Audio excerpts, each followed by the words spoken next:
What's going on, guys? We are going to check the RV and see if we've caught anything in the rodent traps or if they're clear. And I am suspecting they're going to be clear, so let's take a quick look.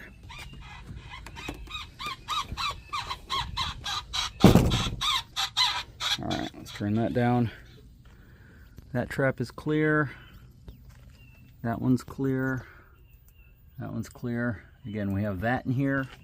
And we also have this one right here going off, plus I have a camera, and we didn't detect any motion, but that is just going to be the underbelly area. Let's take a look at the front where the generator is.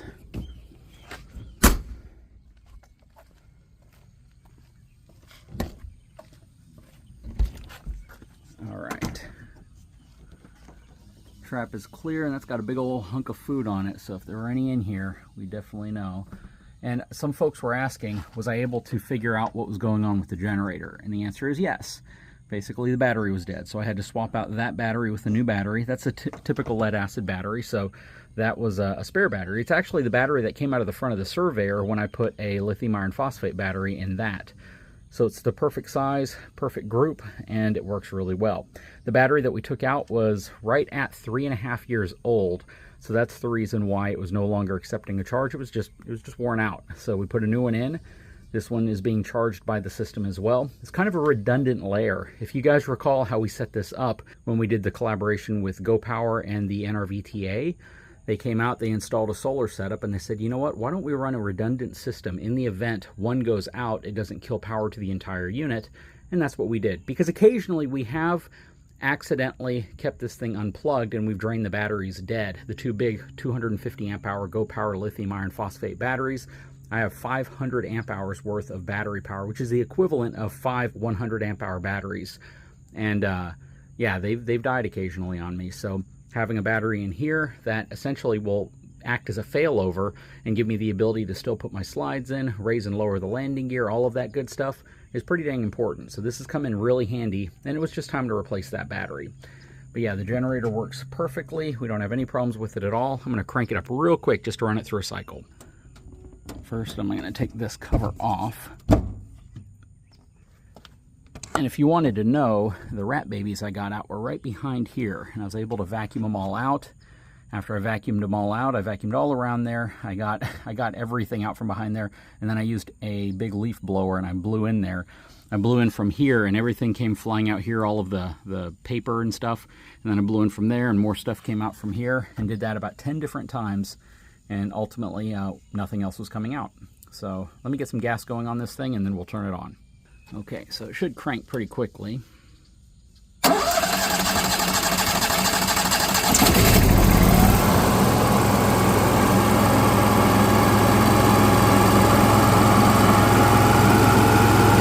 Whenever you put this cover on, it really reduces the sound. Check that out. It's kind of crazy how quiet it is when you put the front cover of the generator on.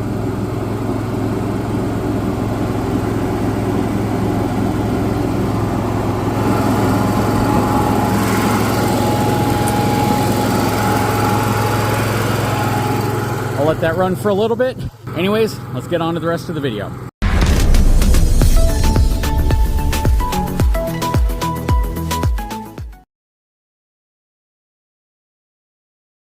I'm doing something that really needed to be done a long time ago. I'm using my pressure sprayer to clean off the flat deck trailer out here. Check out the difference. Pretty easy to clean too.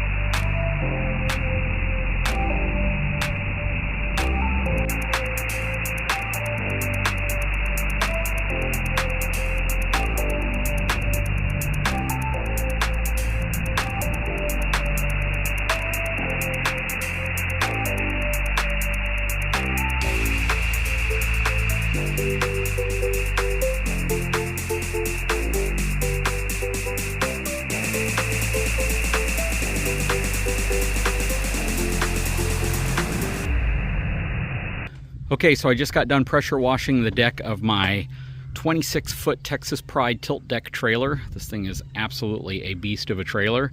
It's gotten a fair amount of wear and tear and usage, and I try to wash all my trailers on some type of a semi-routine basis. Probably every 8 months or so, I'll get them out here and I'll pressure wash them. And let me show you the tool that I use.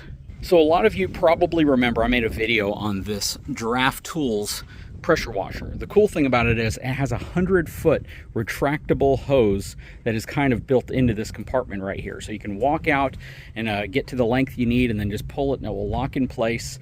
And ever since I posted this, a lot of folks really like this pressure washer. I mean, a lot of folks went out and bought it. But then I started receiving some comments from a few of them saying, how was mine performing after a period of time? As you can see, we use the heck out of this thing. And I'm going to tell you, it is not as powerful as I think they claim. That's probably the best way of saying it. Maybe it's because of the diameter of the hose. Maybe it's just because you're stretching it out. It has to go through 100 feet of it. But by the time you're spraying, I'm going to say it's probably closer to about 1,700 PSI versus what they claim, which I think is much higher than that. I have a 3,600 PSI rigid gas-powered pressure washer if I need to use that, but I rarely need anything that powerful. And this thing works really well for what I need it for. And that's the ability to keep it connected right here, run the hose out and wash whatever I need to around here. Now, I don't use the pressure washer to wash the sidewalls, windows, or any of that of the RV, mainly because you can get water into your RV. If you're going to wash the bottom skirting, the suspension, the frame, things like that, it's probably not going to be that harmful. You probably won't have much of an issue. But if you're spraying up towards your windows, you're likely going to get water into the weep holes, which are the little holes at the bottom of RV windows, which can cause water to directly spray inside of your RV and possibly even get into your sidewall. So you don't want to do that.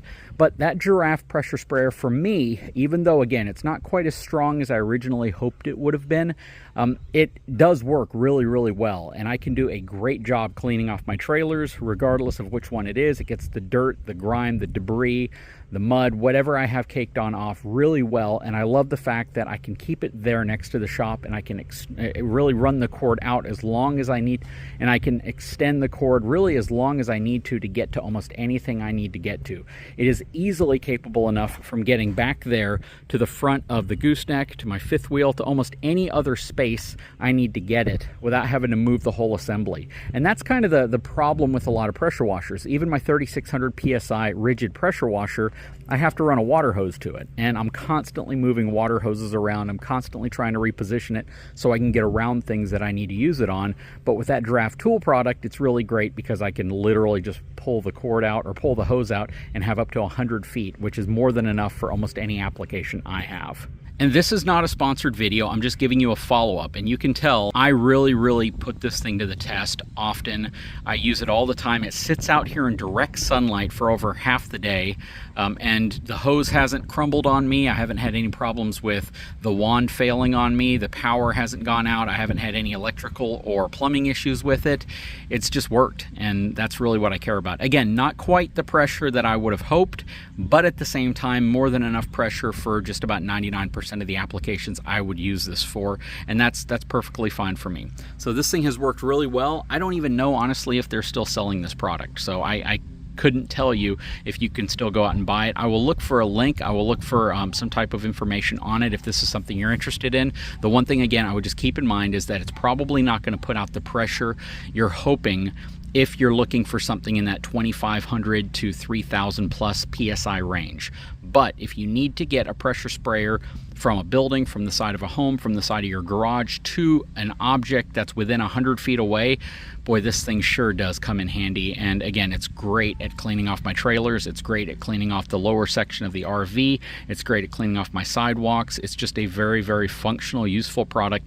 And I love the fact that when you pull the hose out and then you kind of give it a little quick tug, it locks at that length. So you're not constantly fighting a hose that's trying to retract on you. And then when you're done, you just extend it out, give it another tug, and it retracts itself completely in. Again, I did a full review on this product like 2.5 years ago, roughly. It was a long time. It was long before we had the building out here, and it's still performing. I'm gonna say it's performing at about 90% of how it was performing when we first got it. And I only say that because I don't necessarily know if it has lost any power since then. It doesn't necessarily feel like it has, but at the same time though, it definitely has some wear and tear on it at this point, and it's still working really well, especially considering it's out here getting beaten down on by the sun every single day, and in the weather, because I really don't have much of an eave or an overhang coming off of the shop, so it literally gets rained on, thunderstormed on, everything, and it's still hanging in there tight. Anyways, again, I will try to find this tool if it's still available. I'll throw a link in the description if this is something you may be interested in.